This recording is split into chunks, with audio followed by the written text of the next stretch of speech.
My name is Maya Walker, and I'm a PhD candidate at City of Hope in the lab of Dr. Rick Kittles. Thank you so much, James, for leading us through a relaxing yoga session during the break. As a reminder, please use admin 1 questions to ask questions throughout this session.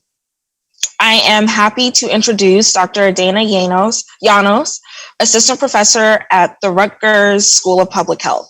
She is a cancer and molecular epidemiologist with training and expertise in population health and cancer disparities.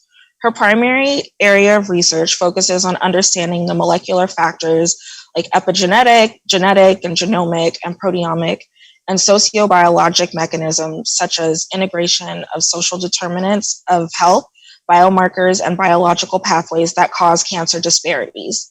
Dr. Llanos has established a productive research program that integrates molecular and population-based studies with an ultimate goal addressing gaps in knowledge and working towards reducing cancer disparities and achieving health equity. Dr. Llanos, the floor is yours. Hello. Thanks for that introduction. I'm just going to share my screen.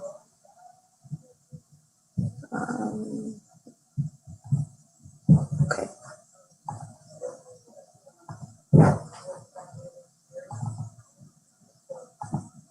Okay, can everyone see my presentation? Yes. Okay. So today I just want to describe some of the research I've been doing as part of the Women's Circle of Health study. So I'll just start by presenting 4 basic or major inequities in breast cancer between Black and white women, describe the work that we've done, looking at endocrine disrupting chemicals in personal care products, focusing on hair products as hypothesized environmental risk factors for breast cancer, and I'll share some of our recent data from the Women's Circle of Health study. So there are 4 key inequities. There are 4 key inequities that we observe in the US. When it comes to breast cancer, we see that Black women tend to have earlier age at onset, more advanced stage of disease, more aggressive tumor features, and worse survival. But currently, the reasons for these inequities remain unclear. And while a lot of the studies have examined sociodemographic characteristics and healthcare access, reproductive factors, etc., they don't fully explain these disparities. So emerging data have suggested environmental exposures to endocrine disrupting chemicals is a contributor to some of the disparities that we're seeing in the US. So I won't really go in depth about what endocrine disrupting chemicals are, because I think many of the speakers before me have really outlined the importance of studying these chemicals. But I will reiterate that data from animal studies have suggested that exposures to EDCs in personal care products, particularly hair products, may be in fact etiologic risk factors for several human cancers. And I'll present some of the evidence that we have, particularly in breast cancer. Endocrine disrupting chemical exposure, particularly in childhood, has been linked to early puberty, and early puberty is an important risk factor for breast cancer. Interestingly, a lot of the epidemiologic evidence that has linked EDCs to breast cancer have really been studied in largely white populations. But we know also from the epidemiologic evidence that Black women tend to have a greater prevalence of use of endocrine disrupting chemical containing products compared to white women, and Black women tend to have use at earlier ages, particularly before puberty. So when we look at chemical relaxer use in particular, we see that use has been historically high among Black women, and there is quite a bit of variation by population. So in some studies, including our own study, where we saw 90% of Black women reporting history of regular chemical relaxer use, some studies in the US have reported use as high as 94%. In Ghana, the rates are pretty similar, 90 to 93%. A recent study in Kenya has shown that about 59% of the women included in that particular study reported regular use of relaxers, and also 41% reported long-term use. So that's use for longer than 10 years. I just want to highlight some of the potential mechanisms by which endocrine disrupting chemicals in hair products specifically might be associated with breast cancer risk. So when we look at estrogens that are used or added to hair products to promote hair growth, there's suggestion that those chemicals can lead to epigenetic changes that causes a predisposition to tumorigenesis and altered mammary gland development. The same for phthalates, which are added for fragrance, and parabens, which are added as preservatives. These chemicals really impact cells in the mammary gland and promote cellular growth, migration, and increases the invasive properties of breast cancer cells. So for the remaining slides, I'll just go through some of our data from the Women's Circle of Health study. So I'm going to present findings from two of our analyses. The first focused on the examination of the prevalence and patterns of hair dye and relaxer use among women enrolled in the Women's Circle of Health study. And the major goal of that first analysis was to assess the associations of hair product use with breast cancer risk. And then our most recent work, which is actually in preparation for publication as we speak, we assess the associations of characteristics of hair product use with breast tumor features.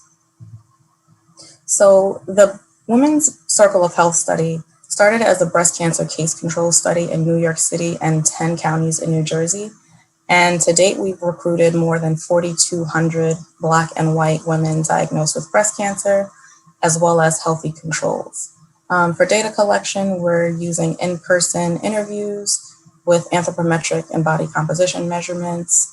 We also review pathology records for breast tumor characteristics, and we're collecting information on hair product use.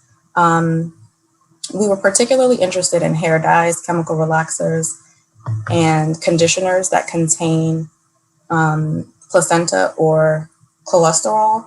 But most of everything that I present in the remaining slides will focus on hair dyes and chemical relaxers. So we asked women about their use of these products at the baseline interview.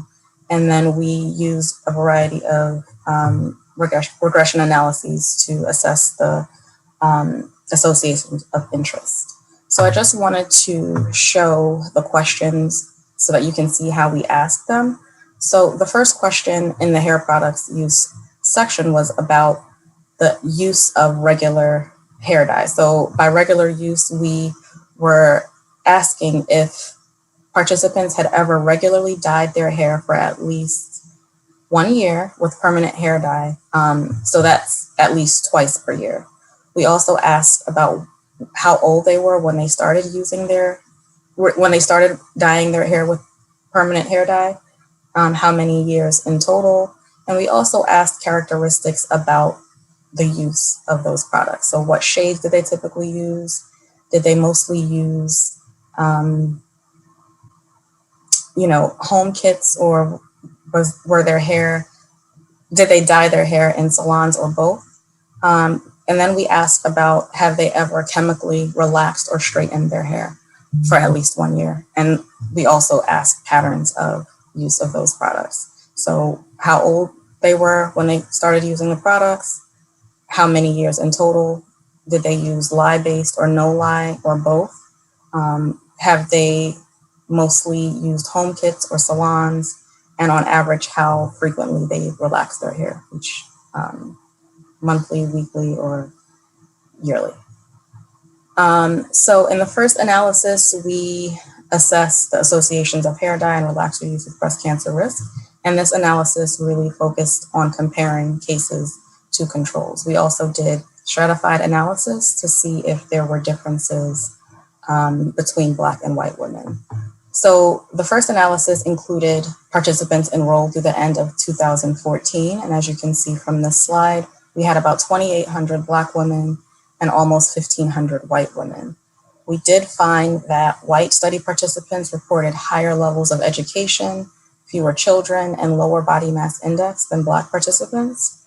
And there were some within group differences when we compared cases and controls among Blacks and cases and controls among whites.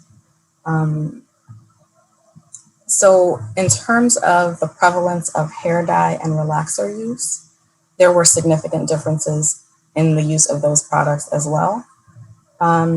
Black women tended to use relaxers more frequently, so we see almost 90% among control participants reported the use of relaxers, while only 5% of white women. And then with hair dyes, we saw that white women, among white women, the prevalence of use was about 60%, which was double the use among Black women. So in our analysis, we found that while there were no statistically significant associations between ever use of hair dye with breast cancer risk among Black and white women, we did find that among Black women, those reporting the use of dark shades of dye, so either dark brown or Black, compared to non-users, there was a 51% increased risk of breast cancer. The association with hair dye shade was not significant among white women. And in terms of the application of hair dye, we found that among Black women reporting having their hair dyed at salons regularly, there was 26% increased risk. And again, among white women, we didn't see a significant relationship with hair dye, patterns of hair dye use and breast cancer risk. So this table is showing the associations between chemical relaxer and straightener use with breast cancer risk by race. And when we look at the history of regular relaxer use, we didn't see a significant association among Black women, but among white women, although they had a lower prevalence of use, we found that those reporting regular relaxer use, there was 74% increased risk. The type of relaxer used was not statistically significant in the association with breast cancer risk, but we found that among white women who reported primarily using home kits, as well as those reporting regular use of both hair dyes and chemical relaxers, there was more than twofold increased risk of breast cancer compared to non-users. So the key findings from this first analysis was that the use of darker shades of hair dye, Black or dark brown, was associated with a 51% increased risk of breast cancer overall among Black women overall. And we also looked at some differences by ER status. So among the cases with ER positive disease, there was 72% increased risk. There wasn't a strong association for the ER negative tumors. In terms of relaxer use, while it was not found to be significantly associated with breast cancer risk among Black women, we did see that among white women reporting regular use, there was 74% increased risk. So this first analysis really gave us new research hypotheses and questions. And so building upon this work, we wanted to examine the relationship between the characteristics of hair product use with aggressive tumor features. So in the next few slides, I'm going to present what we found in an analysis of breast cancer cases only. So we focused on the duration of use, the application type, the hair dye shade, early use, so use of these products before age 12, use of lye-based relaxers, and the joint use of dyes and relaxers to see if there were associations between these characteristics and tumor features, including tumor grade, tumor size, estrogen receptor status, HER2 status, lymph node status, Ki67, and subtype. So these are some of the tumor features that can be used to define more aggressive tumor feature or tumor phenotypes. So in this analysis, we were able to include an additional 718 breast cancer cases that were diagnosed through the end of 2018. So in the overall sample, we found that, so this is combining Black and white women with breast cancer enrolled in Women's Circle of Health study. We found that 42% reported regular use of hair dyes and 68% reported regular use of relaxers. The prevalence of hair dye use, again, was higher among white women than Black women, and the prevalence of relaxer use was higher among Black women than white women. We also looked at some of the differences in the duration, the differences in these characteristics of product use, and you can see that the duration of hair dye use differed by race. So in terms of the duration of hair dye use, white women reported more frequently reported using hair dyes for more than 10 years. There were a lot of women reporting combination applications, so women using hair dyes that applied at a salon or also applied at home. Duration of relaxer use for more than 10 years was also higher among Black women. Early use before age 12 was higher more frequent among Black women, and joint use of both products. So compared to non-use of either product, using both hair dyes and relaxers was significantly more frequent among Black women. So I'm just going to summarize what we found in terms of the relationships between these characteristics of hair dye and relaxer use with breast tumor features. So among breast cancer cases, compared to non-use, longer duration of relaxer use, so using relaxers for more than 10 years, and using